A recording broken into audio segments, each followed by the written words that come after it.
So if there's an easy to implement philosophical approach to the sale, like, for example, creating a buying atmosphere, this is how I define it.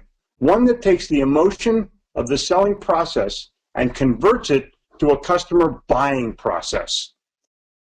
You know my rule, people don't like to be sold, but they love to buy. The fifth thing is the ability to differentiate from the competition. If you compare yourself to, it's a price.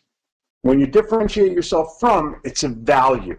They need a value proposition, a value-based statement or two. They need value-based questions so that they engage that customer and they engage that prospect. And the customer has to perceive that it's valuable, otherwise it is not valuable. Well, let me add to that. I think there are really two steps. One is the salesperson needs to be the provider of insight that the customer doesn't have. And then they need to translate that insight into value.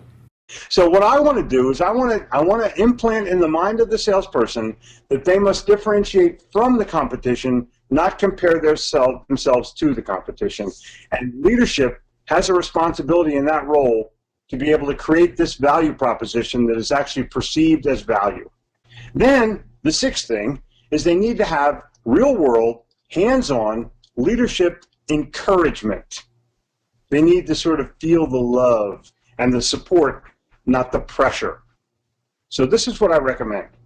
Senior level executives go out on sales calls as often as possible.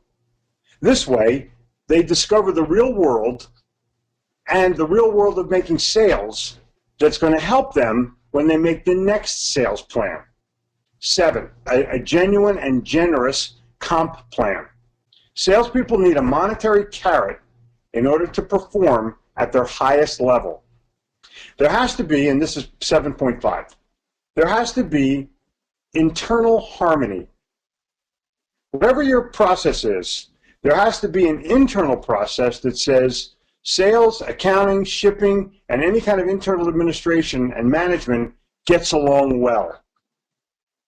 And anybody that deals directly with customers has to have the greatest attitude in the world. That internal harmony leads to external harmony, so that whenever a customer calls, they actually feel great about it.